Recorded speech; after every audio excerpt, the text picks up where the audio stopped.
We'll continue our learning in Freilich and Chanukah with Hilchas Chanukah and Likutei Halachos. We're in Halacha Daled, section Hey, and we're talking about the idea of the illumination of light that is possible only through the Jewish nation, that otherwise God is a consuming fire, and it is specifically through the Jewish nation that we're able to cling to God and bring down the light in a manifested form, in a vessel that can manifest in the physical world without destroying. So it says, Shezman hadlakis ner Chanukah, mishetishka hachama.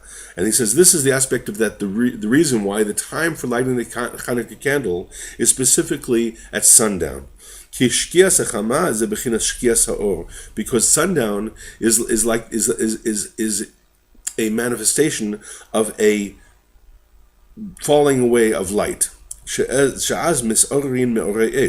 Which is when the light falls away. When there's not light, then what happens is a illumination or an arousal of the illumination of fire. Therefore, this is specifically the time when we light the Chanukah candle, which is, as we've said, an illumination of light. In order to illumination this aspect of illumination of light, and to push down and weaken the aspect of the illumination of fire, which itself is the aspect of the miracle of Chanukah, as we've talked about.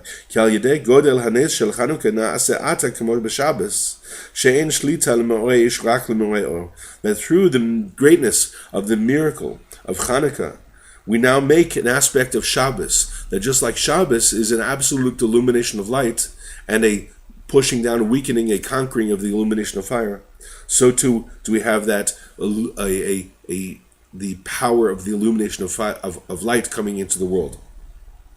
Section Vav, Valkein Nikra Chanukah, and this is why the holiday is called Chanukah. Al Shem Chanukah Samizbech, that the dedication, the rededication of the Mizbech, the altar, that it was rededicated in the time of the Second Temple.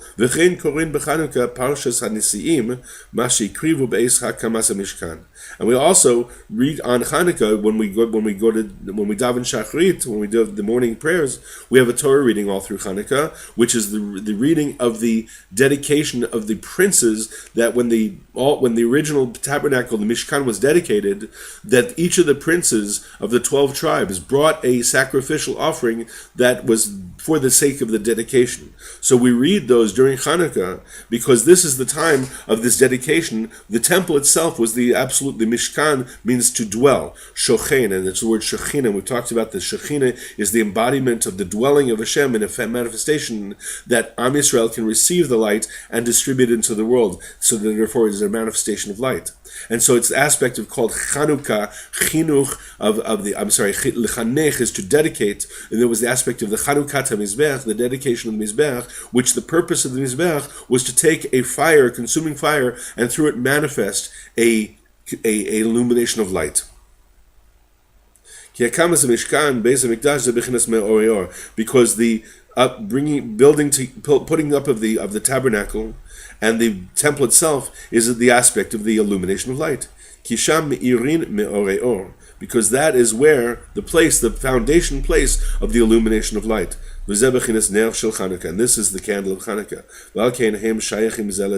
And therefore, they're interrelated. And that's why, again, on Chanukah, we have the reading of the Chanukah the Mizbech, because this is the time of the year when the temple was dedicated.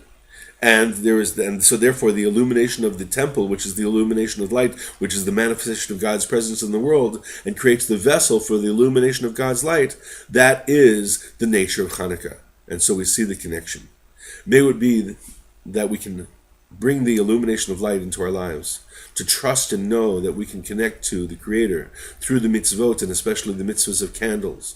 That we should have the mitzvah of candles in our heart, the candle of Ner Hashem Torah Or, that the candle of Hashem is the light of Torah, and the Ner Hashem is our neshama. And may we be zocha to merit to be able to connect ourselves to true tzaddikim and to true leaders that can help us illuminate this expanded consciousness that comes through Chanukah to experience an illumination of light all year round.